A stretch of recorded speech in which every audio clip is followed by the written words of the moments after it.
Dr. Steve Ostoja has become a dear friend to our industry.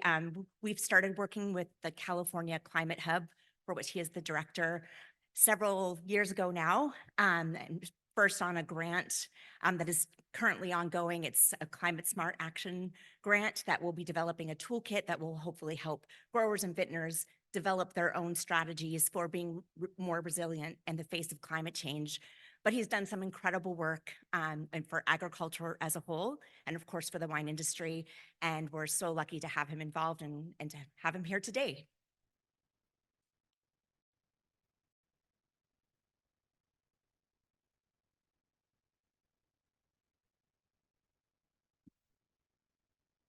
Thank you, Allison. My mom's gonna love that.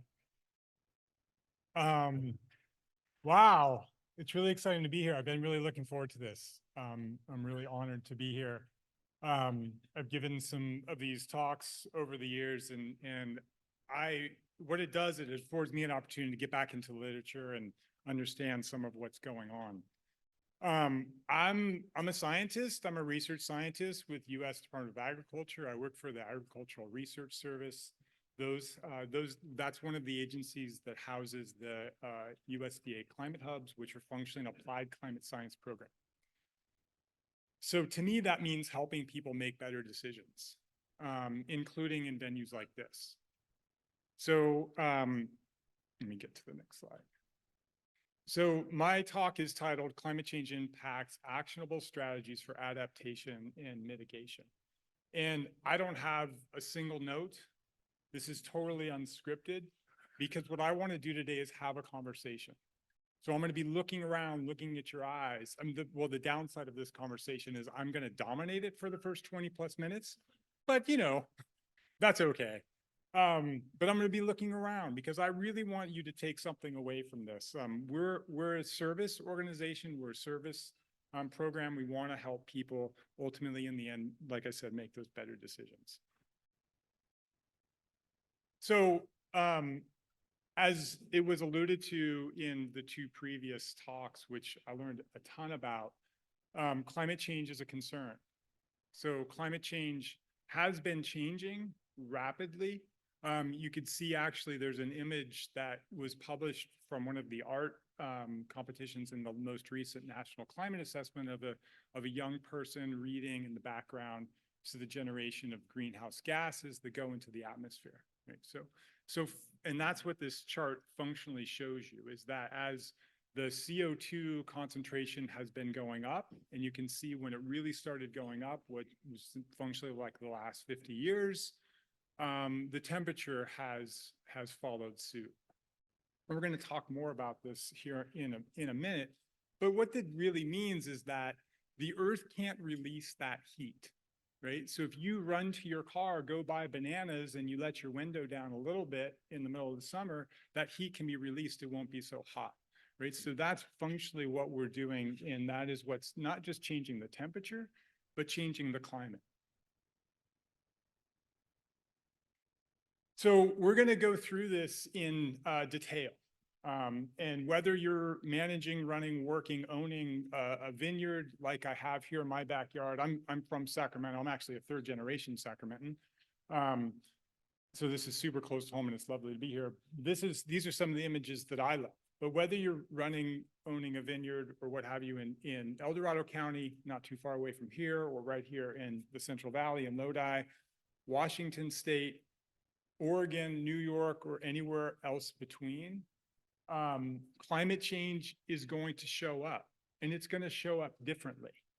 So what I'd like to talk about now is not just what that looks like so that you can appreciate it in hopefully simple enough terms, but what that means, and then ultimately what we can do about it. We're going to focus mostly, or I'm going to focus mostly on the impacts with a light touch on response, adaptation, and mitigation. But the panel that's going to join me here for the second half of this period, we're going to really roll our sleeves up into that. Okay, so let's get started. So this map of the United States shows how much the nation has warmed in just the last 19 years relative to the previous, from 1900 to 1960. And you could see that it shows up differently. Some parts of the country are warming faster than others. And you can see that some of these key wine growing regions in the United States, the East Coast, upstate New York, Oregon, California, the Southwest, have warmed considerably in a reasonably short period of time. And this is expected to continue. So what this graph shows you, if you follow the red line, that's the worst climate outcome, right? So that's what we call that. You've maybe have heard this term, representative concentration pathway, or RCP. So when you have if we generate on a global scale a lot of greenhouse gases, that's going to magnify the effects of climate change. If we curb our climate impacts to the blue line, that's the more the hopeful outcome. Here, this is for New York, by the way, the state of New York. They can expect to see by mid-century, so by the 2070, they can expect to see an increase of 5 to 9 degrees, and that's the average maximum temperature, as you can see. California, little different. You can see our baseline temperatures are higher than in New York, of course, right? We watch you suffering in the news in the middle of winter. But we can expect to see about a 5 to 7 degree increase by 2070. And again, this is the average maximum temperatures, so the highs. So what does this mean? So this is what I said, I love these because I get to dig into literature and kind of see what people are doing. This is a recently released publication in Nature Reviews in Earth and Environment by Van Luagen in 2024, and you can see that map shows you, it's a little bit tricky, but that map shows you different wine growing regions. Like, for example, you can see the Central California, the one that says, or Northern California that says CNC, and then you can see those colors represent the degree of vulnerability or susceptibility to climate change. And the size of those circles basically are there to communicate the confidence around which those predictions have made. So this shows you something on a super coarse scale. I wouldn't trust this to make obviously on the ground decisions, but it does give us a sense of where things are going to become a little bit more tricky, and we're going to have to do maybe some other things to accommodate that, but also some areas where we might see some opportunities too. So you can see that in the purple. I have such a favor to ask. Can I get water? There's like glasses, but no water. I should have thought about that. I felt awkward, but it's like, there's no way I'm going to be able to do this. So one of the things temperature is one thing, right? That's not what really worries me. Like average increased temperatures, extreme events are what I think are going to ignite a whole series of cascading effects. And this is one of them, hot days. So here in this map, we can see there's been an increase in the West of the number of hot days by 5. Thanks, Thane. Sorry about this.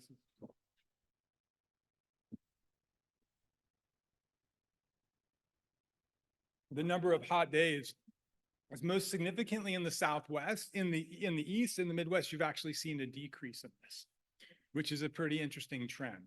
This has been really impactful in California, in other parts of the West. It triggers a whole lot of dynamics that we'll talk about here shortly.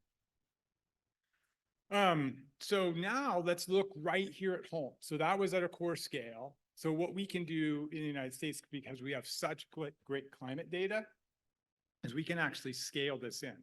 So here, this is for Lodi, this figure.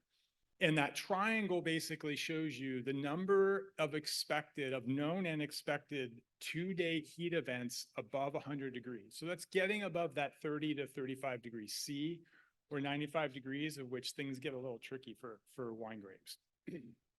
And you can see that just right here, the 30-year averages, we've had 3, okay? By mid-century, we're expected to have 16.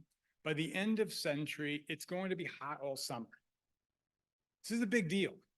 So this is the single biggest climate-related killer of people. It's going to show up not just for what you're growing, it's going to change the way those plants behave, and it's going to make the people that work in those areas not want to go out in the middle of the day. I did my PhD in desert systems, so I remember sleeping under a truck in the Great Basin Desert in the middle of the day. So this is some work that our group has done. In fact, one of our lead scientists, Lauren Parker, who's in the room, and Lauren, I just want you to wave your hand there. So if you have any questions about this, go to her. But this is super great work. This just got published last week. This is some work we did with Allison's team, and we're super excited about this. And I'm saying that very generously, Lauren and I helped a little bit with being a poke in the ribs, basically wanted to take a fine scale look at an AVA level of how climate change was going to influence our top 6 economically important wines in California. So it's only 8 AVAs. You can see them there listed, right? And it's 3 reds, 3 whites, because these are different crops functionally. And we're talking that one, a couple slides back, we were talking about this wine grapes. Like that's too coarse a scale for people to make decisions on. So we want to really roll our sleeves up and look more finely at that. I'm actually going to put my glasses on so I can actually see that. Oh, that makes such a difference. So what this shows us for hot days and heat waves. So hot days is on your left, and then heat waves is on the right, is it shows the difference between our historic or contemporary, which is in blue, and what's in yellow. So you could see that based on where you are, that's going to change either the number of hot days or heat waves that you're expected to have. And you can see how those are defined above a temperature threshold of 95 degrees or a 3-day heat wave of substantial temperature in that area based on its average. And one of the things that you'll see here in a moment, but you can see that obviously places by the coast are a little bit buffered from that, right? The heat sink of the Pacific Ocean, and places that are more inland are going to be more heavily impacted. You can see some images there of one of the impacts associated with heat waves and blistering conditions due to sunburn there. So, I'm like I said, we're going to go light touch on what we can do, but I suspect that we're going to start looking over the fence globally at what this industry is doing in other parts of the world. The picture shows you there with the olive trees in the vineyard there to buffer, ameliorate some of those heat wave impacts that you can see, provide some shading, changes the way the wind moves through the system. But a really important tool for you all as growers is water. Right? I mean, I've been told many, many times, it doesn't really matter how hot it gets. If I have water, we're okay. And we'll talk about that in a bit. And there's actually a really interesting study that we were able to see earlier this week at the UC Davis winery about how much water needs to be applied during heat wave conditions to ameliorate that such that it doesn't influence quality or yield. More to come on that. So one of the other things that we're seeing across the United States, and this, even though that's a picture of Northern California here, just maybe 100 or so miles away, this is for the entire nation. And basically what it's set up to communicate is how spring is starting earlier in the year. And I think we're all noticing that. I mean, those of us that are Californians, I think of February now, I think of spring, which is a little bit nutty, but I do. The bars on top that are blue are the years in which we had on average later spring. The years below in green are those when we had a earlier spring. And you can clearly see that spring is arriving earlier. And plants being what they are, taking advantage of the ability to turn sun energy into chemical energy through the process of photosynthesis, can capitalize on this, right? So it changes the way the plant will mature and develop through time. So this is from that same paper that Lauren was the lead author of, and you can find this now in the International Journal of Biometeorology. It's I think it's on preview right now. This graph shows the same AVAs in California listed. You can see them there, but it's for growing degree days, right? So growing degree days are a really useful tool or a yardstick by which we can assess how fast a plant's going to mature, but also how fast an insect or a pest is going to mature and reproduce. And as you can see across the board, this is going to be pushed out with climate change. Now, it's important to note that we went conservatively in this paper, in these analyses, right? So this is the very conservative, not the climate future we're necessarily tracking, but close to. So this is the 4.5 RCP. So this could be exaggerated in time. But what's really cool about what Lauren did, if you look at the way that those were laid out, so you can see that middle bar in blue is the contemporary period, our baseline period of 91 to 2020. And then at 2 time steps out, or 2 RCPs out. So you can see that at about mid-century, let's say 2050, not that far away, how different Napa looks on top versus Lodi, right? So we know that there are 2 really important differences, not just about where they are in terms of their relationship to a water body, but Lodi is doing pretty good because of the delta, but the flatness too, right?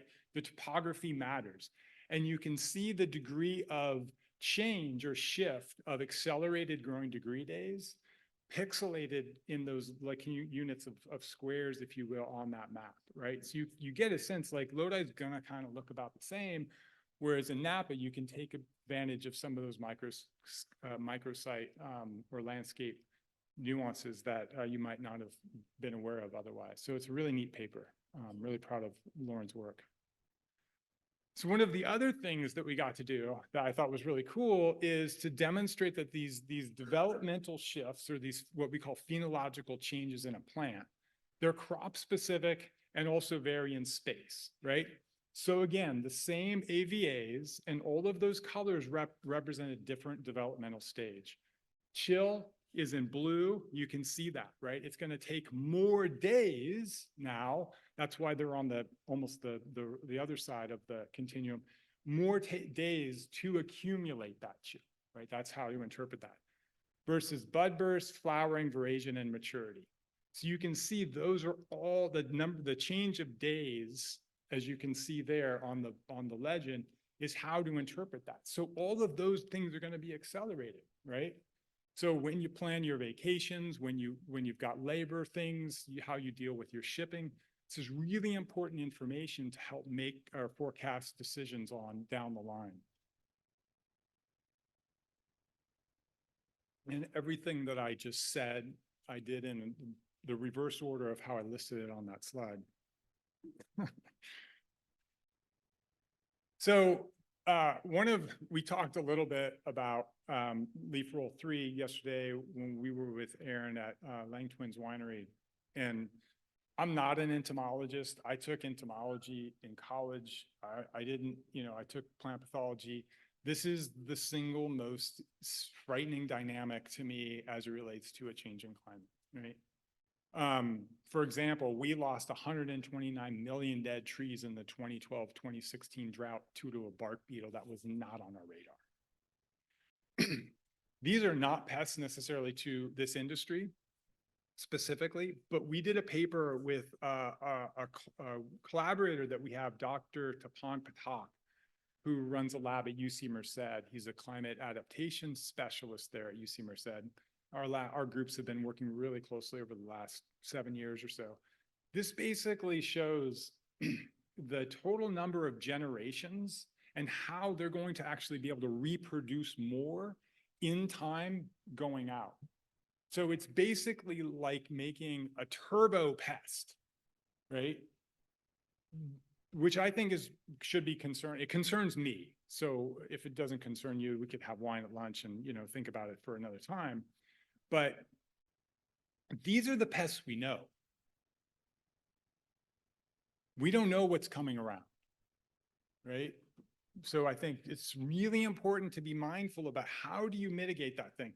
One of the best things I've heard in a really long time, I was with Aaron Lang. I don't know if Aaron's in the room, but thank you, Lisa. Oh, right. Hi, how are you? Someone asked about technology. Best technology out there. Points to his boot. He's paying attention to the detail. He's in touch with the system. He can identify things fast and then make decisions. And I really, really love that. So this basically shows a change in precipitation of the last 20 years relative to the first 60 years of this century, and you could just see it's different as you go across the United States. This is an image of Lake Mead in time, of not that different a period, a 20-year period. We're in a water scarcity situation in the West. We're in a water scarcity situation in the West. We think, we heard this yesterday, we've got snowpack. You're right, we do, for at least the next 70 years. Somebody hands you a block of ice or the same amount of water in liquid form without a container, you could walk around with that ice all day, but you can't carry the water. We're losing our natural reservoir. This is just based on climate projections. This is not a function of losing forest cover, which we're losing faster in the United States than any other land cover type.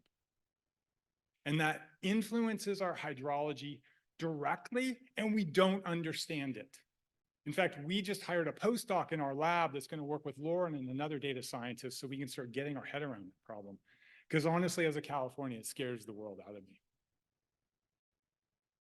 At the same time, even though we're expected to get about the same amount of precipitation, it's going to come like a burst, right? We're getting more extreme precipitation. And no matter where you are, we're getting it all across the country.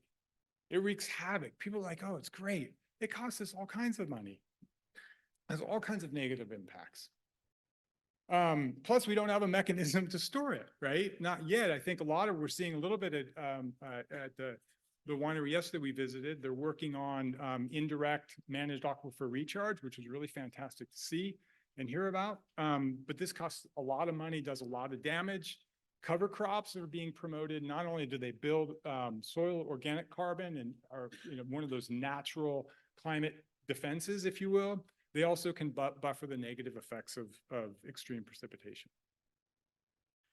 So wildfire is a big deal. In fact, last night in bed, I read an article. Maybe some of you, I don't really read the news. I don't even follow the news anymore. Truthfully, I just get to New York Times so I can play the games. But I did come across an article about how impactful wildland fire smoke was to humans that we didn't really appreciate just a short period of time ago, which influences the individuals that work in the winery. But this basically shows that we've increased the annual area burned in the United States due to wildfire.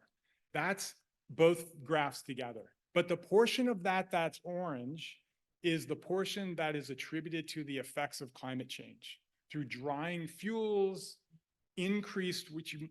basically increased atmospheric drying, which not just influences how water moves from the soil through the plants to the atmosphere.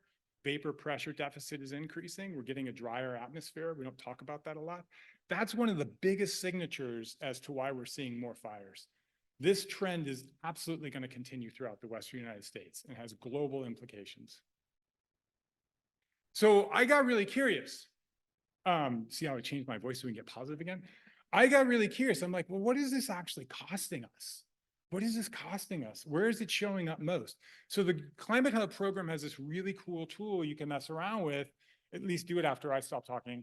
It's called, what is it called? Ag Risk Viewer, right? So basically taking all of the crop insurance information and putting into this kind of digitized decision support tool output, and you can kind of see how things are showing up.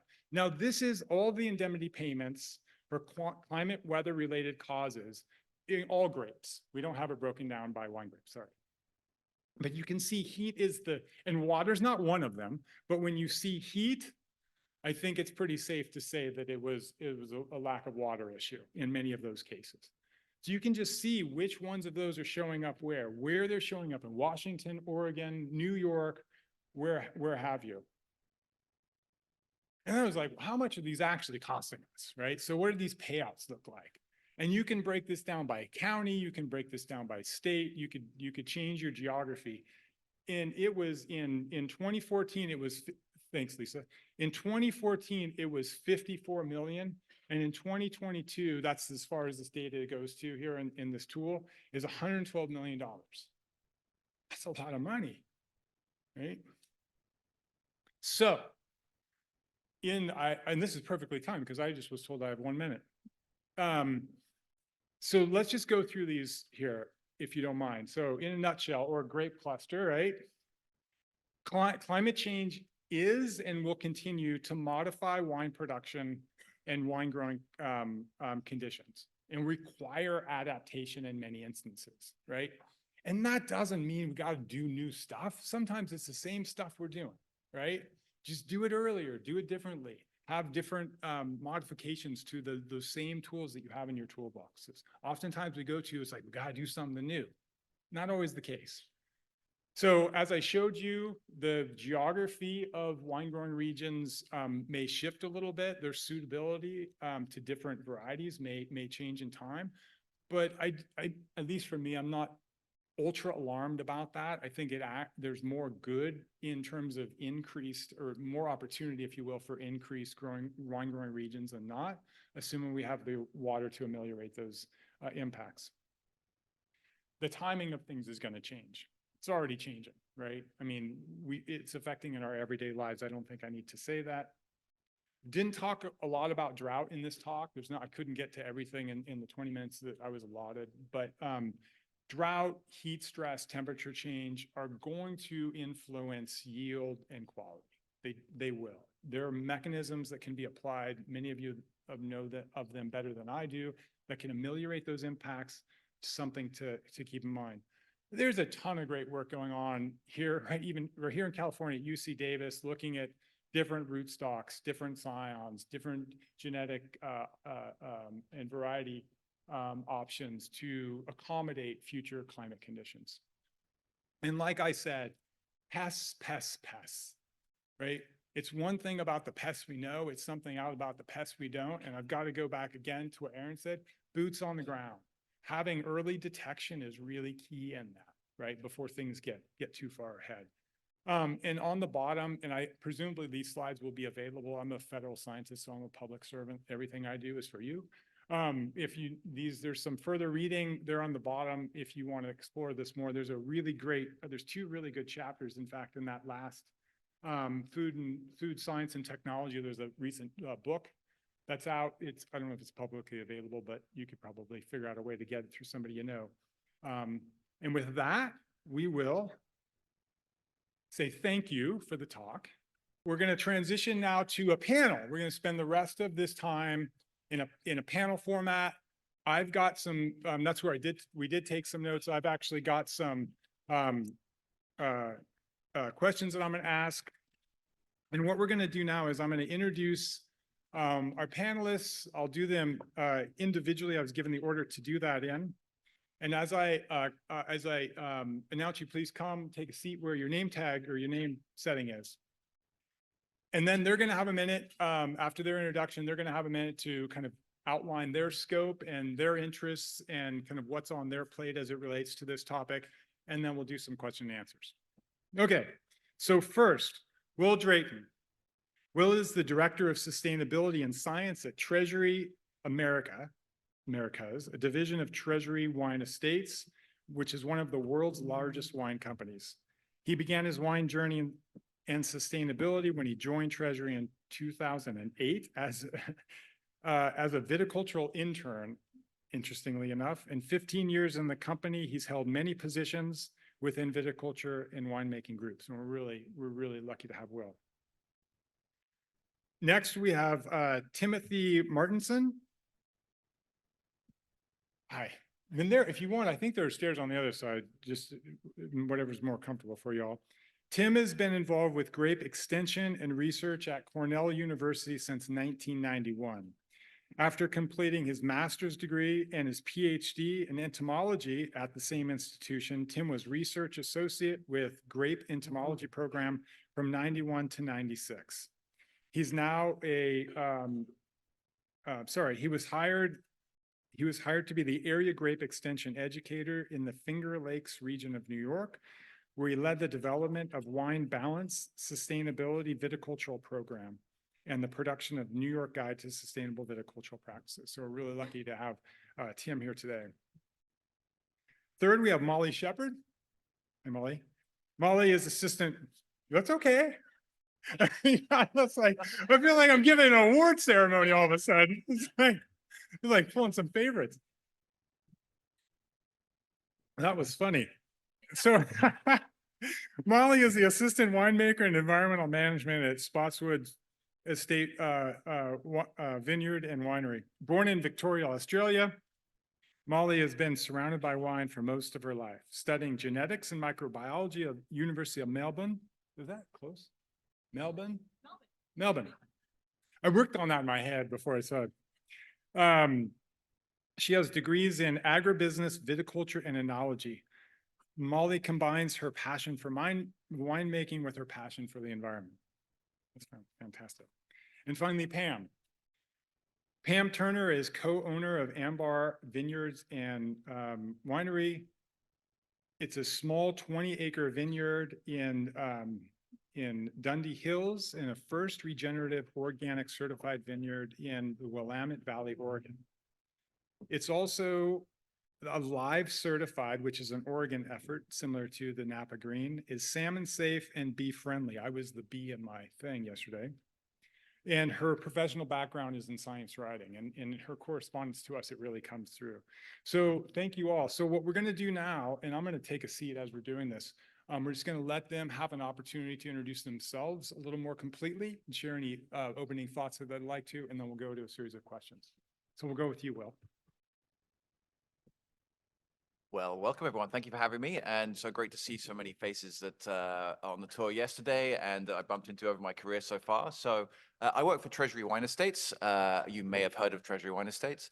So we've got vineyards all over the world. And I think that's one of our great strengths when it comes to sustainability is we actually get information on climate, on programs, on research, on adaptations, mitigations to climate from all of our global portfolio. So I look after sustainability here in the US for Treasury, but I also look after technical viticulture. You heard my background was in the field, which is super helpful because so many climate solutions need a kind of a grounding and understanding of the science and the importance of that. I also look after research winemaking and some sensory science as well, which means as far as climate change is concerned, you know, I spend time looking in the field from carbon stocks in the soil to in our wineries to how they can be more efficiently operated for water and energy usage to how climate impacts the taste of our wines and all of your wines. We look at everything and try and make sure we understand how we can kind of adapt and roll with the changes we're seeing. I'm going to keep it really brief so that we can have plenty of time for questions. But I do want to say that some of the things that I think Treasury has as a philosophy is we're a publicly traded company. So a lot of what we do is out there in the public to see. And we really want to lead into that philosophy. So putting out public targets is a great unifying cry about being able to go forward, making sure we sit on boards and industry groups to make sure that we learn and share what we've learned. I think that's incredibly important. I love to hear what you said about pest and disease. You know, the PD GWIS Commission is certainly it's a conversation that we've had there around what new pests and threats will be coming our way with climate change, and I think that's still TBD, but something we need to lean into. I think with that, we also have to tie our sustainability journey to sound fiscal responsibility, right? Like all of these things that we're trying to do need to have a way to be self-sustaining. It's great to spend some money on sustainability to do this or that practice, but if you can't pitch it to something that is going to make it better to sell wine or to generate some other thing or some other crop benefit or things like that, then it's really hard to maintain. So we spend a lot of time thinking about how we tie together climate benefits, climate adaptation mitigation, but with also ways to kind of sustain that within our business. Anyway, that's me. Thanks so much. Next, we'll hear from Dr. Timothy Martinson. Yeah, you can call me Tim. But as was mentioned, I started with sustainability in 1997 when I was hired as a Finger Lakes grape specialist. And I was talking with Cliff Omart, and we started working on something related to sustainability called Ag Environmental Management. This was in New York, promoted by the Soil Conservation Service and the soil districts. And so we started that in 1998, and then that got expanded into what we call the Vine Balance Sustainable Practices Workbook. A lot of that was pushed on us, and well, not pushed on us, but it was promoted by the Concord industry, who really wanted to have a workbook to demonstrate to some of their clients like Walmart that they were practicing sustainability. So, and then shortly there, at the same time, Alice Wise, my colleague who was supposed to appear here, she was developing a sustainability guide. So we combined forces, and then in Long Island in 2011, they had the first third-party certification program. And now in 2022, now the Wine and Grape Foundation has done a statewide sort of certification program. And I'm involved as an auditor now since I retired from Cornell. This is my side hustle. Thanks, Tim. Molly. Hi, everyone. Lovely to be here. I don't come over to Lodi enough. I drove over from St. Helena this morning, and apologies in advance. I have to like skedaddle pretty much straight afterwards, but shoot me an email if you have any questions or anything like that. I'm sure we can sort out contact information later. I am lucky enough to be working at Spotswood Winery. It's a pretty historic property, first established in 1882, transitioned to organic farming in the mid-80s, certified since 92.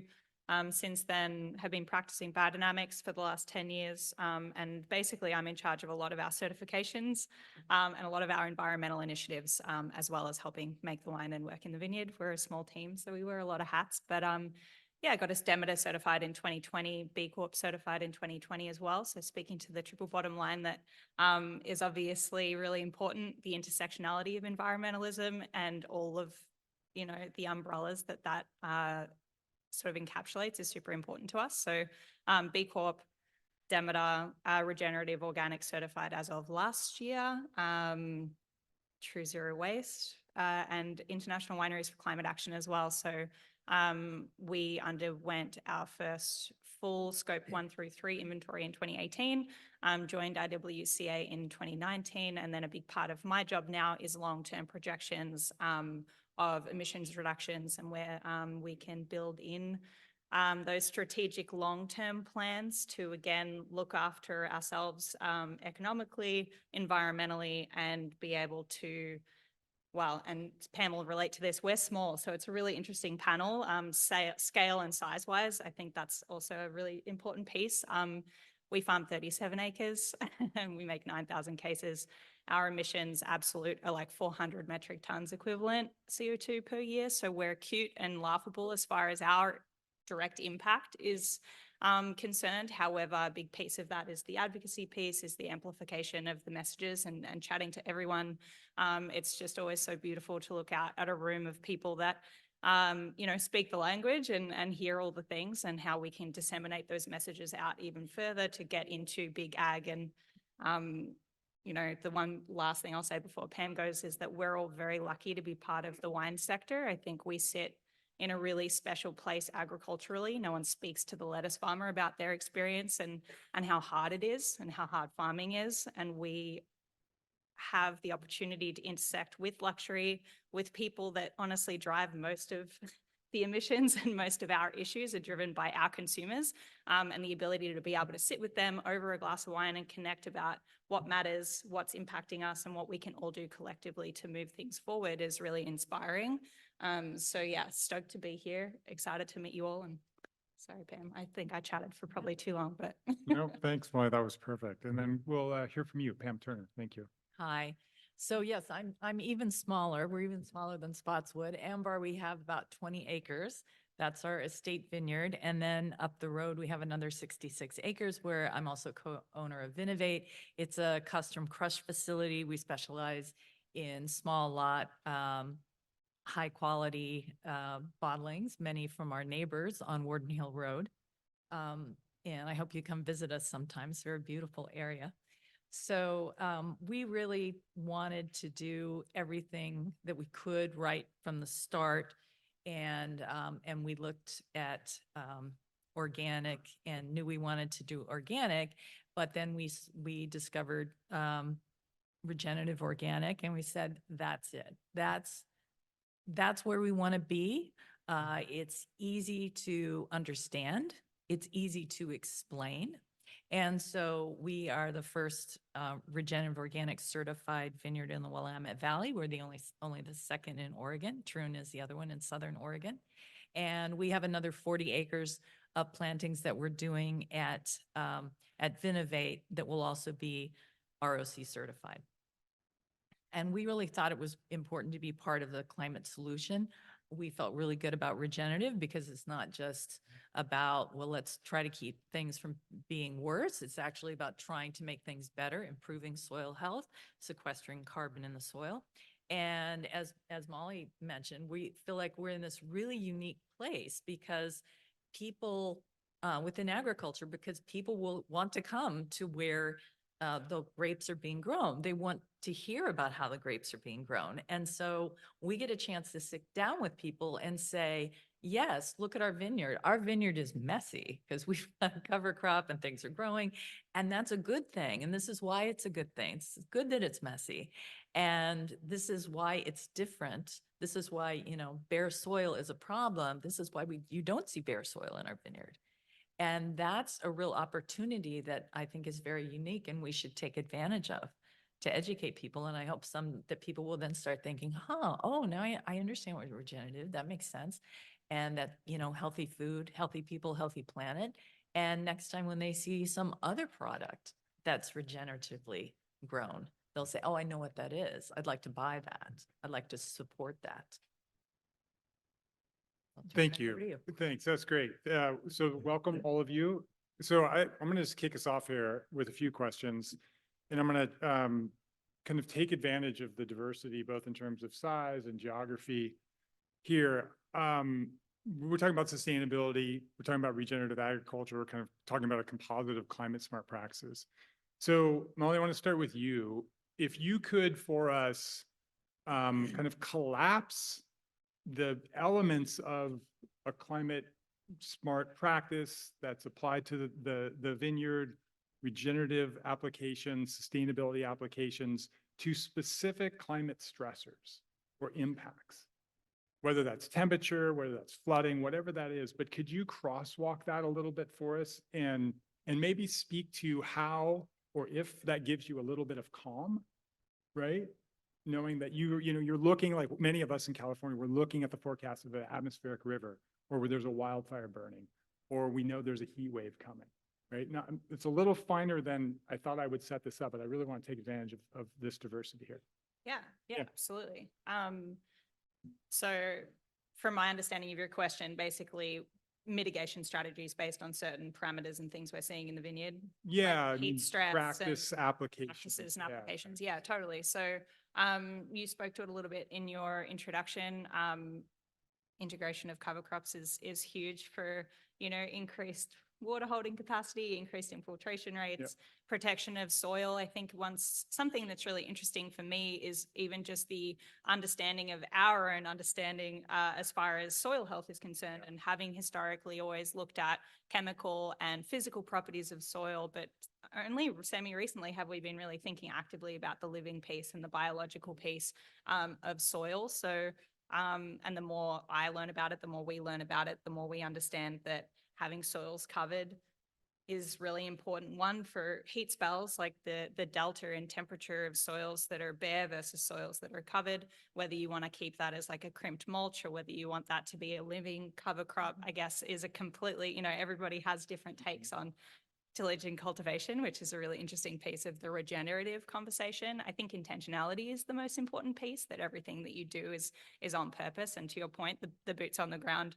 and making choices based on real tangible parameters that are happening, I think is really important. So for us, tillage is a big piece, minimal as possible. We definitely have younger vine, and then you have to balance water availability and water stress. So there's constant conversations, and I know a lot of people based on where they're farming and what they're farming and how old their vines are and what their rootstocks are and blah, blah, blah. These are all very nuanced conversations, but cover cropping is huge for us. A lot of, from a trellising perspective, we're not VSP, but we're not quite California sprawl, but we have like very wide cross arms. Again, luxury that we've got enough spacing to fit tractors through with a wide cross arm, but that piece of natural infrastructure providing a lot of natural shade is really important to our system. We make Cabernet, and we're in St. Helena, which is the second warmest AVA in Napa Valley. So we're very cognizant of protection of fruit zone, increasing or leaving as much leaf as possible, using like shade cloth. Again, that's a luxury too, depending on speaking to financial considerations. Not everybody has the luxury of doing that. So infrastructurally setting up trellis to provide natural shade is something that we do as well. Integrating livestock is a big piece that we like to do. I'm trying to think of like, we don't personally, we played with misting. Interesting to your point about the irrigation topic. Again, that's a pretty controversial one, I think, as to what works, what doesn't, whether misting actually does change the vapor pressure deficit of, you know, your micro mesoclimate or not. But we've sat with shading mostly, and definitely irrigation very precise. We personally found that once it gets to a certain temperature, and this is anecdotal, not data driven, but it makes no difference once you get to 2022 for us, and I'm assuming really was also pretty similar here. We got up to 117 degrees ambient temperature in our vineyard just after Labor Day of 2022. There was a spot in St. Helena that got up to 123. There is no irrigation in our experience that you can apply in that circumstance. So I think focusing on those bigger picture, resilience of vines, living soil. For us, interestingly, and I don't know whether we've converted anything that we had on cane to cordon for more permanent tissue. We've been told and like have read some studies that are really interesting about access to permanent carbohydrate storage, and having more permanent perennial tissue can actually help in some of these really genuinely stressful events. Watch this space. It's all, you know, we're all just figuring it out, but we did make that intentional choice based on some of those things that we've been seeing in the vineyards. So that's a couple. Yeah, no, that was great. Thank you. Yeah. Pam, I'd like to go to you too. What climate impacts are you seeing on your operation? And what types of practices are you considering or even have applied to buffer those impacts? Yeah, I think we've certainly the climate is changing, and the problem is we just don't know what we're going to get hit with from year to year. We had a frosted bud break last year, and the year before we had a heat dome where it was like 115 degrees.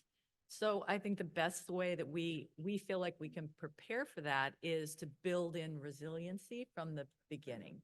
And that speaks to the things that Molly spoke about, you know, diverse ecosystems or resilient ecosystems. Healthy soil is more resilient. And so that's why we have the cover crops. We have sheep in the vineyard in the winter. That's why we are moving toward complete no-till. Till as minimally as possible.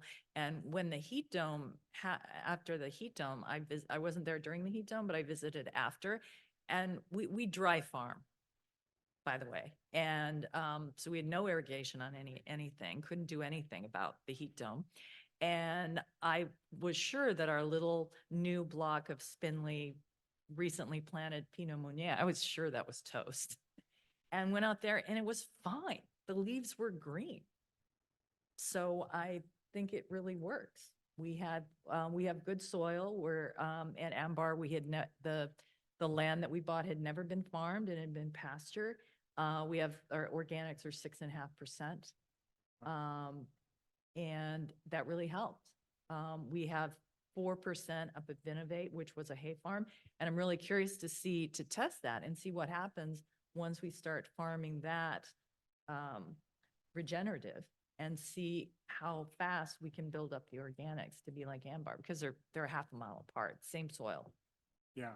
So I want to go to you, and then I've got a question for you, Tim.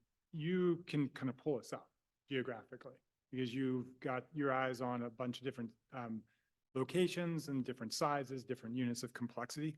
Can you kind of juxtapose a little bit for us, Will, what that looks like for different sizes of operations in different parts of the region, in terms of how the impacts are landing and what folks have or are considering doing to buffer those impacts? And kind of put that, you know, that size of the operation perspective on it. Yeah, I mean, surprisingly, it's not that different. All right. So in many ways, I think the important take home is a lot of the climate solutions and adaptations that we would make would be the same regardless of the size. Certainly you have to tailor it to your location, and also the responsibility, the bigger you are, the more impact you can have, and the more maybe resources you can put behind things. Right. So we certainly invest in more research and development and coming up with some of those measurements that will support some of those practices. A great example of that would be some of the work we do in our wineries. So we have a pledge to be 100% renewable electricity because we know that that's a big chunk of our global carbon footprint that we're directly responsible for.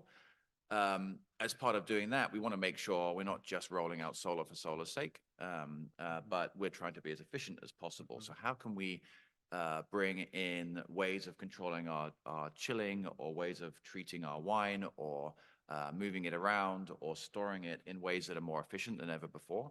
And how can we bank like cold that we've generated at times of day when there's abundant solar energy, and then use it up at times of day when there's not? So for instance, we've got a project right now, which is very interesting, where we've got some rainwater capture we've had for a number of years at one of our St. Helena wineries. And that just sits there, right? And then we use it to run our chilling machines in our winery. That's good because rainwater is super pure, and so you can use that water a lot more efficiently than pumping out groundwater, and it saves the aquifer as well. At the same time as that, we're like, well, maybe that's just sitting there as a huge thermal mass, and so we can run our chilling systems into that rainwater capture and storage and chill that down, and then later on in the day, once the sun starts going down and our refrigeration demand during harvest is still there, we can then run water and kind of heat that water back up again to chill other parts of the winery. So begin to start to join systems together in a way we haven't. The other thing I just want to add really quickly is we mustn't forget that there is no real dividing line between nature and vineyards, right? And so many of the things that we rely on to grow incredible grapes and make great wine are the nature solutions and sort of pieces that are right next door to us. Examples of that be like, looking after the Napa River and restoring that we've been part of helps to recharge the aquifer, which means that we've got more water available to grow through those heat spikes. So these things are very interconnected, and we've got to think about things on a landscape scale rather than our own individual operations. Yeah, no, that's great. And that I really was impressed with that yesterday at Langton's Wine. I think all of you enjoyed the time with Aaron when they showed the ecological restoration just adjacent to their site, where they had all these beautiful native plants and incorporating that larger landscape into the production system. And as you were saying, it's one of those kind of what we call nature-based solutions, right? Where we can actually invest in these locations just adjacent to the production areas to sequester that soil, but also provide other benefits because of that adjacency, pollinators, water table, things like that. So take us to New York. So what's showing up in New York, and how are producers and growers prioritizing different actions or activities that lead to adaptation outcomes, what we call resilience, versus mitigation benefits? Okay, well, top of mind right now is the climate impacts that you mentioned. Top of mind for me is early frost, early deacclimation and frost injury. And this happened just last week, that we had two days of freezing temperatures, April 25th, 26th. And we'd already had bud burst out in the Concord region. So those shoots were out 1 to 3 inches, and they got clobbered by that. In the Finger Lakes, we're at bud swell. So in our wine grapes in the Finger Lakes, very little impact. But this has been very frequent. So we've tracked bud burst date on Concord since the 70s. So in 1970, our average bud break date was May 10th. Now in the 2020s, average is April 29th. That's 11 days advanced. And this year it was April 22nd that we had bud burst. So that's why they got all the industry there. Last year we had a frost event on May 18th. That resulted in probably a 50% crop reduction in the Finger Lakes among vinifera grapes. So that's top of mind. The other piece is winter injury. I don't think you worry about winter injury here in California that much, but it's an ongoing thing. And so as our falls get warmer, and the grapes acclimate later, still in February, the hammer's going to come down. And we're going to have these sporadic frost events. Those have been typically a 1 year in 10 sort of thing. And that's why we hill up our vineyards to cover up the graft units so we can retrunk the vines. So that's the thing. In terms of mitigation, many elements of regenerative agriculture have been in place in the Finger Lakes since the 1980s. We abandoned tillage in the 1980s. So no tillage, cover crops are universal. And the other thing that a subset of our growers have been doing is rolling out straw bales, round straw bales in the row middles. Our Concord growers do this, and it really has helped them store more water, get better nutrient uptake, et cetera. And it's an expensive practice. These are bulk grapes, but they still do it because it has so many benefits. The other thing that I've noticed over the last couple of years is our vinifera growers in the Finger Lakes don't apply any nitrogen. Why is that? Well, our soil organic matter is 3 to 4%. So do we want to really sequester more carbon and make our vines grow bigger and faster? Probably not. So, so I think a lot of the things that are adaptation strategies and maybe new to some of the production areas in the West are things we've been doing for a while. We're very concerned with water quality because all of our vineyard areas are near the lakes. So no nitrogen, no phosphorus. We're not contributing to phosphorus loading of the lakes and harmful algal blooms. And you know, they're doing all these other practices. So as I've been out and inspecting places, I find out that our scores are pretty good for most of the vineyards in the Finger Lakes. Doesn't mean we can't do more. Yeah, no, it's great. It's great. And I really appreciate having you as part of this composition Yeah. to give us a more national sense. And the other thing, without getting into it too much, what are our opportunities for greenhouse gas reductions? Yeah. And I think one of the things is hybrid grapes. Okay, a Chardonnay we might spray 13 or 14 times. All of our existing French hybrids and Cornell hybrids, we spray them half as much. And the genetics and the breeding that's going on, we're going to get down to 2 sprays with some of those varieties because of marker-assisted selection and grape breeding. So this means less diesel, less passes, less time on the sprayer, and so I think genetics is part of our solution moving forward. We have a new variety called Aravel the cross was made 40 years ago. It's a Riesling by Cayuga White cross. It tastes like Riesling, but the benefit is that it doesn't rot in the fall. So cluster rots that Riesling is very prone to just doesn't happen with this grape. So that is our climate change variety. Yeah, no, thank you for that. It triggered a thought when you mentioning all of these different applications from, you know, introducing or considering different genetics to more simple applications that you do on the system. And I wanted to ask you, Pam, if I could, how do you evaluate those trade-offs? What is kind of that decision-making rubric or framework, if you know, if there is one, when you might think I'm going to invest in this versus that? You mind just speaking to that? Yeah, we certainly tried to think about all the inputs that we were, all of the things that we were building, is building a tasting room, building a custom crush facility. We've done all this just in the last few years. And we really came down to feeling like we should really build for the long term, thinking about all the things about climate change. And so despite the cost, and we did get some subsidy, which is great, we put solar on Vinovate, we put solar on the tasting room, and we felt long-term it was going to be a benefit, even though short-term is, you know, it's pricey.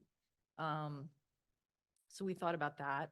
We really thought about the ROC certification. It does cost more, just not in terms of the original certification as much, except that ROC has a social equity pillar to it. And so even though the people who were working for our vineyard management company were getting above minimum wage, they still weren't getting what ROC considered a living wage for that area. Mm. So we pay our workers more. People who work at Vinovate get more. The people who work at Ambar in the vineyard, actually at Vinovate as well, get more than the other people who work for the management company, which is kind of awkward for the management company. But we felt like that was an important part of what we're doing. And I was really glad to hear what Liz said about how much consumers, particularly younger consumers, are interested in your social equity initiatives. And yeah. if you believe in it, you have to write the checks. Yep. You know? Yeah, no, that's great.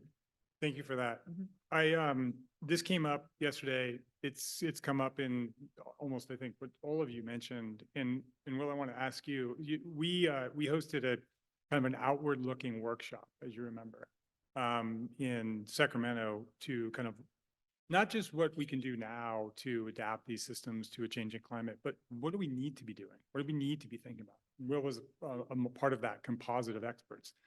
And I want to ask you about innovation. I mean, that came up yesterday, and when we're saying like, hey, I'm out there, I'm seeing that. I think, Aaron, you mentioned the ability to use pest traps and use then machine learning and AI applications of assessing kind of a rapid detection, because rapid detection will get you to a rapid response. Talk to us about innovation. What is the role of, AI, machine learning, other technological applications or analytics in these operations? I mean, there's a huge amount to unpack there, but I think the Yeah. first parallel I'd like to draw out. That's why I gave it to you. Okay. I'll keep it brief again. It's interesting just stepping back from both innovation and sustainability in that they're actually a rallying cry and a motivational factor for us with our employees. And then as we talk with retailers and consumers of our products as well. So I think that's something we should, as an industry, lean heavily on. It's an industry steeped with history and tradition, but at the same time, we have, data rich from our fields and our wineries, and we're also able to, so when we can tie sustainability and climate change along with innovation and breaking new grounds, new ways of looking at things, I think that's a pretty interesting space to be operating in.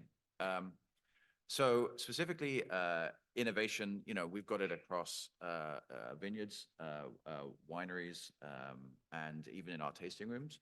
But one of the things that climate change, if you look at a lot of the risk models that we see, is that there's certain trends. You showed some of them. So heat waves coming, or a drought, or more flooding. And what we see is more variability in the system. And whenever you put any more variability in what you're trying to do, when you're trying to run a business, you're planning for the future, you need to be able to deal with that variability. And if your variability is doubling or tripling or quadrupling over time, you really need systems and processes in place to be able to deal with that. So you need to buffer yourself from those changes. And that could be whether that's solar hot water from our bottling center in Sonoma. That means that regardless of whether the power's on or off, we're still getting hot water to be able to run CIP and sort out our bottling processes, or whether it's putting carbon into the soil. In Rutherford, you talked about St. Helena, but Rutherford, I think we had 119 degrees there. And it was remarkable the difference in year one that a biochar compost addition to the soil made to reduce the impacts there. And then finally, all of these decisions need to be made quickly. So you need to tie them together in a way that your systems and processes really work, right? It takes too long for that game of telephone to happen, from the person who reads the weather forecast to figuring out, how I'm going to change my trucking plan across the entire state, or how I'm going to change my workers to be picking here versus there, or what's most vulnerable. And some of the things that we do there is we can learn from climate change or weather impacts in certain areas of the world, or from previous seasons, or from previous locations. And then we can spin that into quicker insights into how that crop is going to fare if the weather is hot or cold or as dry or as wet as Mhm, that. So beginning Yeah. to use some of those systems to tie that together to make that decision really quick. And then we can play what if analysis Yeah. and make better decisions. Yeah, no, that's great. And in fact, I'm going to change my question a little bit. And I want both Molly and Tim to answer this. So you talked about that connection between, data and decision, right? So let's talk about producer, academic, or federal scientist, farmer, right? So what does that, Molly, look like for you? Is it working? How coupled is it? Is it useful? Where could it be improved? I mean, if you could kind of do a slight redesign on that, what would that look like so that you had the information you needed from the science community to make better decisions? Or is it working perfectly? It's a great question. I think it can always be improved. I do think it's location specific too, which I'm excited to hear Tim's perspective. I think we're really lucky to have the academic community here in California of UC Davis and the connection that we've got, and a lot of other Fresno, Cal Poly. There's a lot of really great institutions here that are doing really great work. We've also here in Napa, well, there in Napa, we've got ETS labs that do a really great job, and they're actually, particularly since having more and more issues with smoke analysis and things like that since 2017, I think the community, in my experience, and the connectedness between academia and the producer has significantly improved over the last 5 years, in my experience, based on the need, because there's been so many more questions, so many more things that need to be understood. And I love the innovation question because I think, yeah, the intersectionality of learned and generational wisdom and knowledge as well, and coupled with more and more academics being involved in and then becoming more astute or better communicators, honestly, I think, and the understanding that that connection is crucial. Yeah. I see an improvement and an upward trajectory in those relationships. I mean, I'm Australian, the AWRI, the Australian Wine Research Institute, has an amazing relationship with a lot of growers. And I think there are some great people, and I'm sorry that I'm ignorant to y'all's connection here in Lodi with who you go to from an academic perspective, as well as the East Coast. But from my personal bubble and lens, I think it's only improving.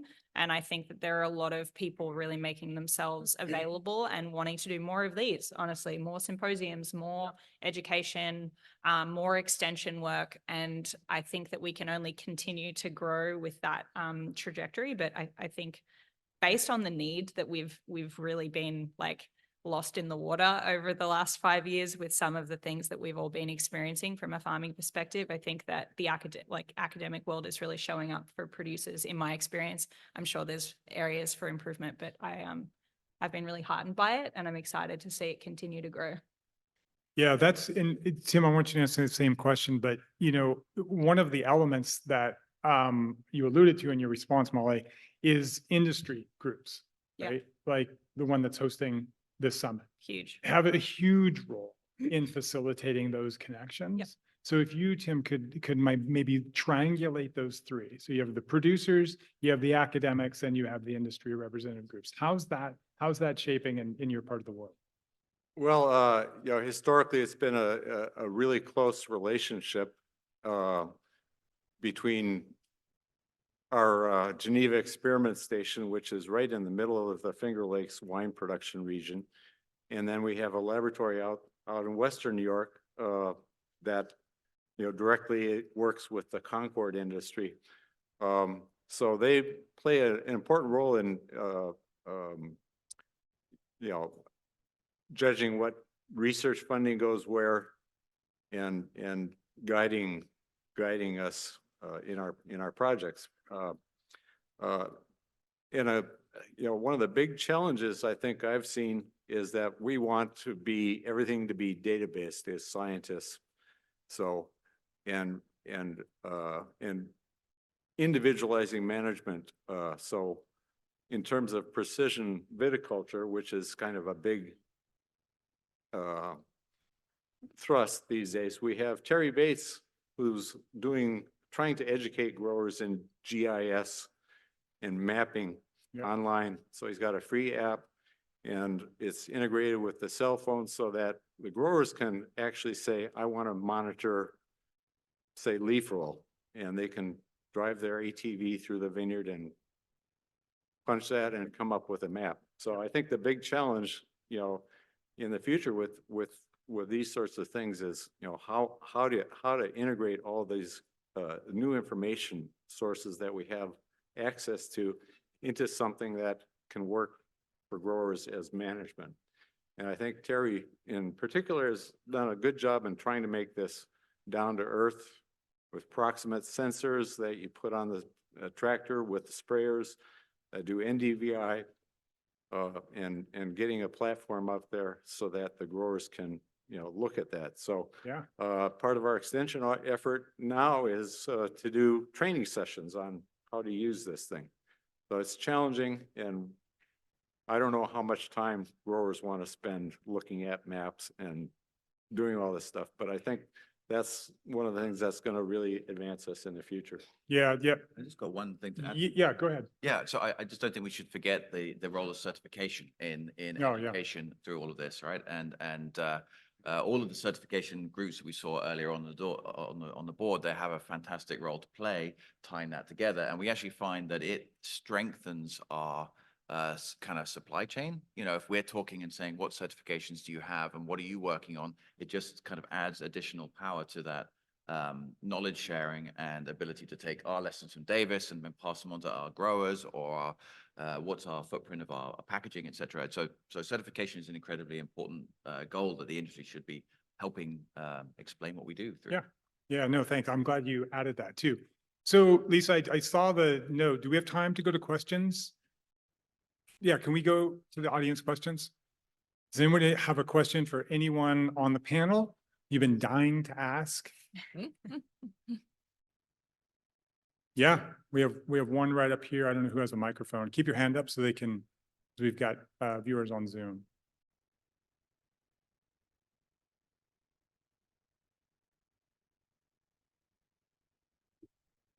Yeah, so as a representative of a company that I think has sustainable products to offer viticulture, what's the pathway for a company, manufacturer, supplier that you would suggest that we take to, you know, broadcast that message other than, you know, this very brief moment in time here or, you know, at local levels? Is there something we can do to create a moniker or a banner of what we have to offer as manufacturers and suppliers of sustainable products or services? Anybody want to take, I don't know if you were directing that to anyone or just the panel generally? Anyone, you want to take a shot at that? I mean, obviously it depends on what particular product or service, but if we're buying something and you can give us the environmental footprint of that, that is a huge win. Because people who are selling wine are being asked increasingly by retailers to pass on what that footprint is. Right. And if we can't do that very easily, it makes it look like we can't do our homework. So our suppliers and everyone who helps us out on our journey, that's incredibly important.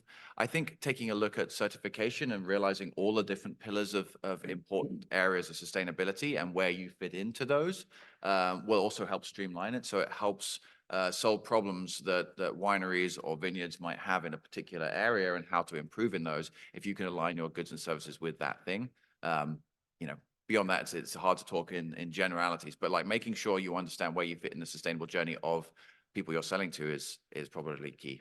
Yeah, that was great. Do we have time for one more question, Lisa? Yeah, we'll do one from Zoom. Cool. And so someone was asking for the panelists in the Western states, what is your perspective on hybrid grapes? And kind of what do you see as the trade-offs with really being able to deal with some of these climate impacts that are coming and hybrids? Yeah, I don't know if maybe we could, a few of you can answer that. I think you mentioned it in your response, so we can get a few responses to that question. Are you- We haven't really considered hybrid grapes. Okay. Yeah, I mean, we've definitely started thinking about long-term strategies of implementing or integrating hybrid or alternative varietals. So I might expand that question to kind of speaking or thinking past noble varieties. I know obviously here in Lodi, this and other places in California and throughout the States, there's some really amazing old vines of, you know, historic grapes that actually do really well in the climates, funnily enough. And so potentially some of the noble varieties that we've been farming for a long time, not to say that there's not space for those as a Cabernet house, we're still committed to making Cabernet, but we have an experimental vineyard planted, you know, with a couple different hybrids, as well as some Portuguese varietals, some Italian varietals, some Spanish. And right now we grafted that over in 2020. So we are in the experimental phase. So personally, my answer is I'm very pro understanding that better. I think from a scientific perspective, based on, my understanding, I'm a little bit removed from the genetic world these days, but I did, study it in another life. I think that there's a lot to be said about being really intentional about breeding, about selection, about what works where you're farming, and then also integrating that with boots on the ground, anecdotal experience of like what actually grows, because a lot of these we don't. Some of these varietals we don't know yet, basically. So I think experimenting, if you have the luxury in the budget to remove, some Cabernet or some whatever it is that you grow a lot of, and just tea budding over or grafting over some different varietals, I think integrating diversity into what you're planting is huge for long-term success and climate mitigation, for sure, personally. Yeah, we haven't really considered hybrid grapes, although now I'm thinking about it. So thank you for the question. But yeah, we also have, at Vinovate, we have enough space that we do want to try some different varietals. We'd like to try Viognier, and we like to try Syrah, some maybe clones of Syrah that do better in colder regions. We want to experiment with that. We've thought about other things like Gruner Veltliner, just because I like it. But yeah, we'll have to think about the hybrid thing now too. Yeah, no, I was actually going to extend that question to not just genetic varieties, but also other things that are out in that palette that aren't necessarily on your landscape. Tim, you want to take a Yeah, shot at that? can I We make have a 1 few more- minute to just let. you know. Okay, Yep. just a brief comment about hybrids. Europe is starting to embrace hybrid grapes. They've released all the a lot of the regulations that they had around them in trials of their new varieties that have 2 powdery mildew, 2 downy mildew resistance genes. They were able to spray twice as opposed to 12 times with a conventional Vitis vinifera variety. So that's a huge gain. Well, thank you all. We are out of time. Join me in thanking Pam, Molly, Tim, and Will.